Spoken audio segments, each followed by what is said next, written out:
ದೇವೋ ಮಹೇಶ್ವರ ಗುರು ಸಾಕ್ಷಾತ್ ಪರಬ್ರಹ್ಮ ತಸ್ಮೈ ಶ್ರೀ ಗುರುವೇ ನಮಃ.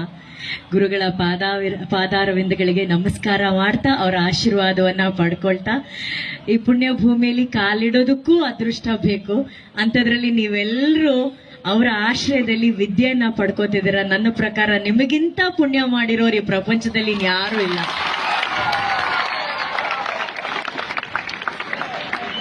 ಇಷ್ಟು ಪುಣ್ಯವಂತರ ಮಧ್ಯದಲ್ಲಿ ಇವತ್ತು ನನಗೊಂದು ಎಕ್ಸ್ಟ್ರಾ ಪುಣ್ಯ ಸಿಕ್ಕಿದೆ. ನನಗೆ ಒಂದು ಅವಕಾಶ ಇಲ್ಲಿ ನಿಂತು ಮಾತಾಡೋದಕ್ಕೆ. ಇವತ್ತು ಬಹಳ ವಿಶೇಷವಾದಂತಹ ದಿನ.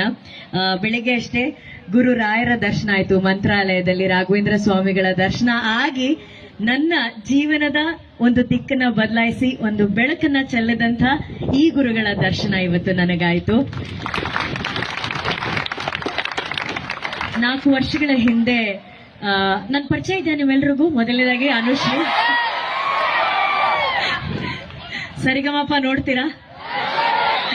ನಾನು ಯೂಟ್ಯೂಬ್ ಇನ್ಸ್ಟಾಗ್ರಾಮದಲ್ಲೂ ಇದ್ದೀನಿ, ಆದ್ರೆ ಯೂಟ್ಯೂಬ್ ಅಲ್ಲಿ ಅತಿ ಹೆಚ್ಚು ನೋಡುವಂತಹ ವಿಡಿಯೋ ನಮ್ಮ ಗುರುಗಳ ಮಾತುಗಳನ್ನೇ ನಾನು ಬಹಳ ಇಷ್ಟಪಟ್ಟು ಕೇಳುವಂತಹ ಮಾತುಗಳು. ನಾನಾಗ್ಲಿ ನನ್ನ ತಾಯಿ ಆಗ್ಲಿ ಯೂಟ್ಯೂಬ್ ಅಲ್ಲಿ ಅವರ ಮಾತುಗಳನ್ನ ಕೇಳ್ಬೇಕಾದ್ರೆ ನನಗೆ ಒಂದು ಅವಕಾಶ ಸಿಗ್ಬೇಕಿತ್ತು ಇವ್ರ ಹತ್ರ ಮಾತಾಡೋದಕ್ಕೆ ಅಂತ. ಈ ಒಂದು 4 ವರ್ಷಗಳ ಹಿಂದೆ ನನ್ನ ಜೀವನದಲ್ಲಿ ಬಹಳ ಆಗ್ಬಾರ್ದಂತ ಒಂದಷ್ಟು ಘಟನೆಗಳಾಯ್ತು. ಸಿಕ್ಕಾಪಟ್ಟೆ ನೋವಲ್ಲಿದ್ದೆ.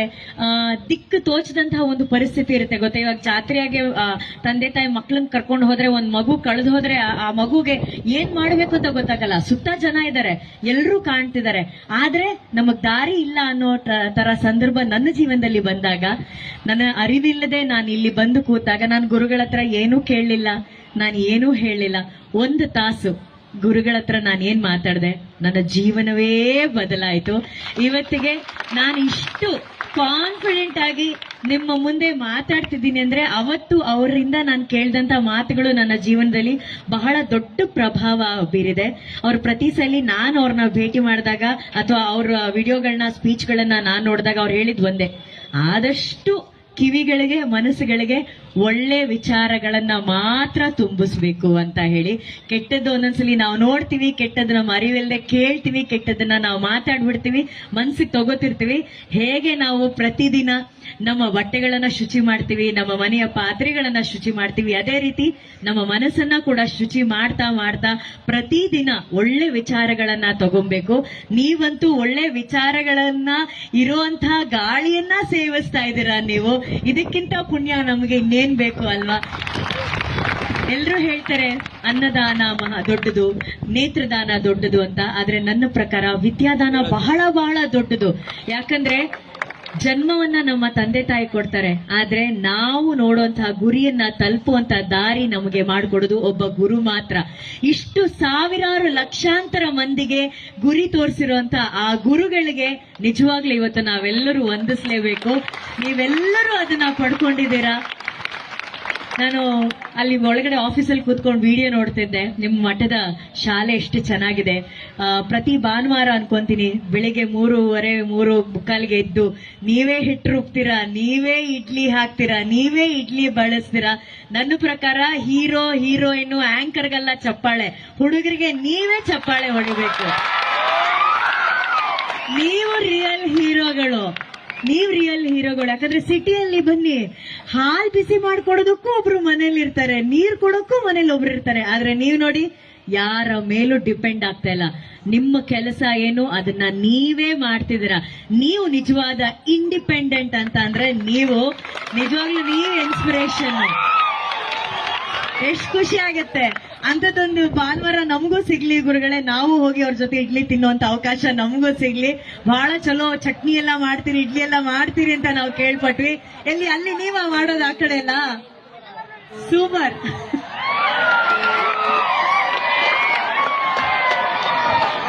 ಊರ್ ಕಡೆ ಹಳ್ಳಿ ಕಡೆ ಎಲ್ಲ ಹೆಣ್ಣು ಹುಟ್ಟಿದ್ರೇನೆ ಅಯ್ಯಯ್ಯೋ ಅಂತ ಹೇಳ್ತಾರೆ.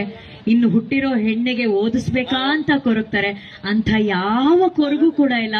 ಗುರುಗಳು ಎಲ್ಲ ಹೆಣ್ಮಕ್ಳಿಗೋಸ್ಕರ ಅಷ್ಟು ಅದ್ಭುತವಾದಂತ ಒಂದು ಕಾಲೇಜನ್ನ ನಿರ್ಮಿಸಿದ್ದಾರೆ.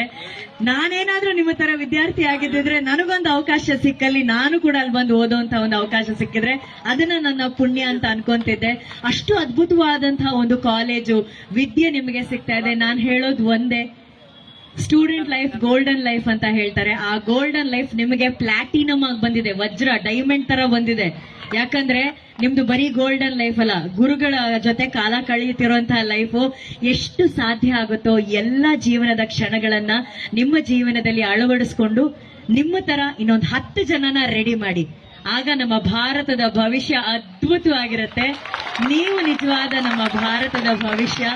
ನೀವು ಕಾಣುವಂತಹ ಎಲ್ಲ ಕನಸುಗಳು ನನಸಾಗ್ಲಿ ಅಂತ ನಾನು ಪ್ರಾರ್ಥಿಸ್ತೀನಿ. ಮತ್ತೆ ಮತ್ತೆ ಈ ಭೂಮಿಗೆ ಬರುವಂತಹ ಅವಕಾಶ ನನಗೆ ಸಿಗ್ತಾ ಇರ್ಲಿ. ಗುರುಗಳ ಆಶೀರ್ವಾದ ನನ್ನ ಜೊತೆ ಯಾವಾಗ್ಲೂ ಇರ್ಲಿ ಅಂತ ಆಶಿಸ್ತೀನಿ. ಧನ್ಯವಾದಗಳು ಗುರುಗಳೇ, ಧನ್ಯವಾದಗಳು. ಇಲ್ಲಿ ಮಾತಾಡೋದಕ್ಕೆ ಅವಕಾಶ ಮಾಡಿಕೊಟ್ಟಂತಹ ತಮಗೂ ಕೂಡ ಧನ್ಯವಾದಗಳು. ನನ್ನ ಮಾತನ್ನ ಕೇಳೋದಕ್ಕೆ ನಿಮ್ಮೆಲ್ಲರಿಗೂ ಧನ್ಯವಾದಗಳು. ನಾಳೆ ನಮ್ಮ ಗಂಗಾವತಿಯಲ್ಲಿ ಸರಿಗಮಪ ಕಾರ್ಯಕ್ರಮ ಮಾಡ್ತಿದೀವಿ. ವೇದಿಕೆ ಹತ್ತಿದಾಗ ಫಸ್ಟ್ ನಾನು ಹೇಳೋದೆ ಈ ಮಠದ ಬಗ್ಗೆ, ಈ ಮಠದ ಮಕ್ಕಳ ಬಗ್ಗೆ. ಇದನ್ನ ನಾನು ನಾಳೆ ಬಹಳ ಹೆಮ್ಮೆಯಿಂದ ಹೇಳ್ಕೋತೀನಿ. ಇವತ್ತಿನ ದಿನ ನನ್ನ ಜೀವನದಲ್ಲಿ ಬಹಳ ಖುಷಿಯಿಂದ ನೆನಪಲ್ಲಿ ಇಟ್ಕೋತೀನಿ. ನೀವು ಯಾವಾಗ್ಲೂ ಖುಷಿಯಾಗಿರಿ, ನಗ್ನಗ್ತಾ ಇರಿ. ಅಪ್ಪು ಸರ್ ಹೇಳ್ದಂಗೆ ಒಳ್ಳೇದನ್ನೇ ಮಾಡ್ತಾ ಇರಿ. ಓಕೆನಾ?